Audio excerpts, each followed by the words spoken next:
it's very important to be aware of your mind. One thing, no? Aware of your mind, what your mind is. Yesterday I was hinting a bit at the beginning of satsang that most people, if you let them sit down, even for, like for 5 minutes without anything happening, their minds start to make up things because you're not used to it. You're not used to being by yourself and not thinking. If you're by yourself and not thinking, it's because you've gone to sleep or something. So the mind automatically starts to come up and activities start very much. So I say, observe your mind and see what your mind produce. And then as you keep watching, but don't identify, just watch, the suggestions that come through the mind and the, sort of restlessness, all this, just be aware of them, be aware, be aware, be aware. And gradually, by knowing that you're not that and you're watching that, your attention comes back to awareness. You become naturally self-aware. Because a lot of times we are identified with the mind without intending to. Because you're looking and, you're kind of into something and it's like you're obeying the mind's suggestions. No? So if you start to watch the mind, automatically it creates a separation between mind and self.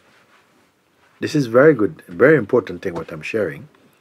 If you are observing the mind, rather than just serving and acting out mind, thoughts and suggestions and so on, just be aware, sit, even for 5 minutes, you just watch every thought, every suggestion that comes in the mind without identifying with it, then automatically a gap opens up where you can see that the mind becomes an object of your attention and leaves you as the subject of witnessing. And so automatically it throws you back into self-awareness. And you know the difference between, let's say you must know the difference between yourself and your mind. That is the exercise I'm saying. So again, you just stop and just pay attention to, just be quiet. And then watch the movement from the mind, which you will know.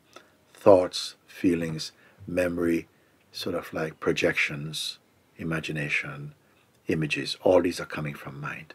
Means that they don't actually belong to the present moment. They don't belong to anything around you. Everything around us is totally innocent. Nothing is attacking you. Everything is just as it is. But in the mind starts to create these kind of relationships and intention and what to do list and so on like that. So when you're conscious of that activity by just witnessing it but not identifying with it like this, then somehow immediately this thing like this, just like this, it just opens up and you can see that that's mind activity. And you become naturally self-aware that you are not that activity, you are the witness of it. So again, when I say we must discover the difference between yourself and the mind, that's what happens. You start. The more we do that, the more somehow we can be self-aware, which is not just mind aware. You're aware of the mind. You can work with mind. When you're self-aware, you come into shapelessness. You're a shapeless awareness. No? And inside that, there's a shape of the mind and activities. When you're shapeless, you can deal with shapes. Okay, you can work with them because the background is the shapeless. That's simple exercise. I was trying to get that across yesterday. Just observe your mind. See? Again, for most people, if they sit down for 3-5 minutes and they're not told what to do, okay? If they're told what to do, if you say, we're going to sit for 5 minutes, the mind says, okay, we're going to sit for 5 minutes. And then, okay, it can just about handle it. But if you let people sit and they don't know, you don't tell them what to do, then they start to play with their mind, or they play, like this, yeah. What? Over there, something there. In fact, you're in a state of waiting. You're waiting for something to happen. And we're almost always in some gear. I say, let's put a mental gear. You're up to something. You're on some program. And so we never quite learn to rest or to acknowledge the natural resting place and the peace of the self.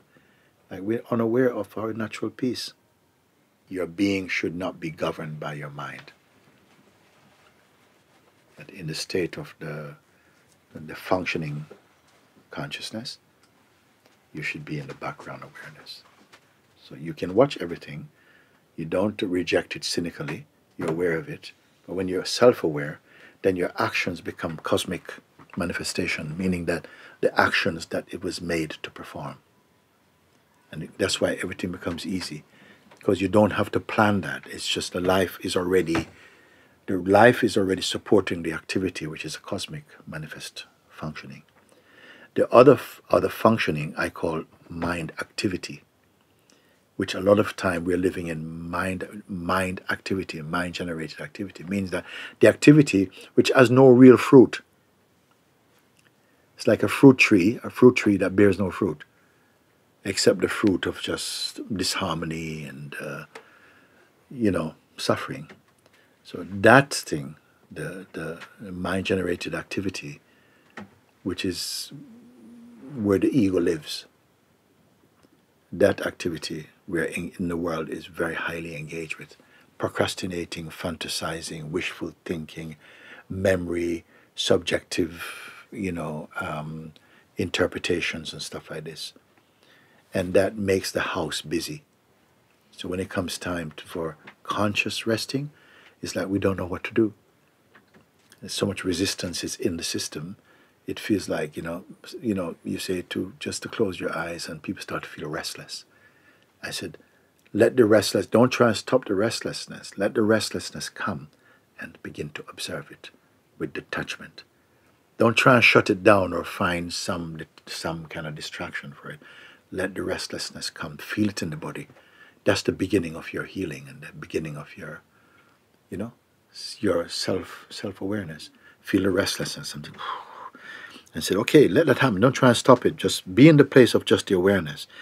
So, yeah, but I can't do it. I said, but even the voice that says I can't do it is also something observable. It's not the awareness. And little bit by little bit you persevere and you start to see a gap opens and you can feel the difference between that is mind and the weakness is still. And you begin to discover the weakness. And you be where the weakness is and you can see the mind. Then you can more discern the functioning that are right to happen. Like when you move in your life, naturally you're moving, the people you meet without planning, that's part of your cosmic activity. You understand that? Whatever you do, you go down the road, things you can never plan by the mind. These are called that which is ordained by God. That activity you will see when you pay attention to it, because everyone is living that, but not consciously. And what we do when those activities come, because they're not arranged, we tend to feel, no, I'm not in the time. I ain't got time for this, man. Because you prioritize your mental activities rather than your cosmic functioning. It makes sense, no? Doesn't it, like that? And so we begin to recognize more and more and cooperate with the cosmic functioning. And you find that your day happens in such a way that you could not have planned it any better than that. You find that somehow you say, wow, it's so fulfilling, I met so-and-so today. Yeah, but did you have arrangement? No, we just bumped into each other and we got talking and so much came up like that. Whereas the activity is like, no, I planned to do this, it never worked out, and I feel so frustrated, and it's not working, I don't see it. And of course it's not working, because you want life to obey your personal projections. But life is flowing by itself. When I say that even disharmony is part of the total harmony, it means that even your mind-projected activity is swallowed up in the cosmic activity, makes use of it, but you will not benefit from it. You will suffer it because you're not conscious of where it is useful. Where it fails for you personally, it succeeds by God's grace.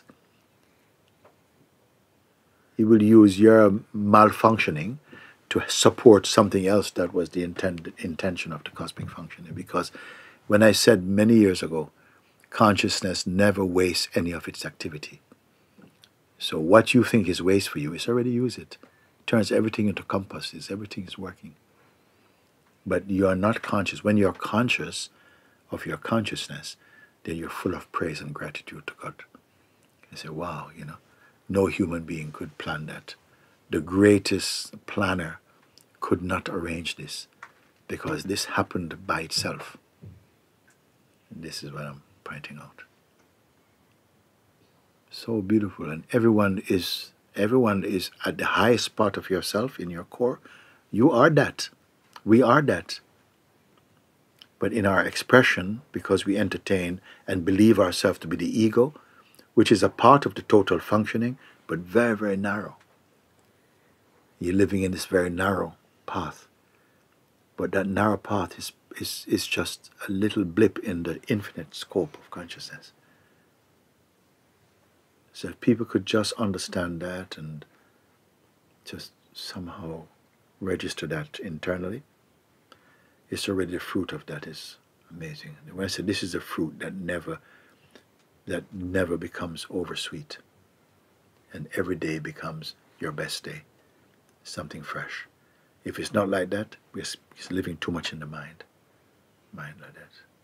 When you realize where you are and what mind is, and you honor this, then the mind returns to what I call natural mind. Means that the mind without antagonism. The mind is antagonistic to the ego, but is in service to the beingness. That's the Lord of the mind, not the person. So, good pointing.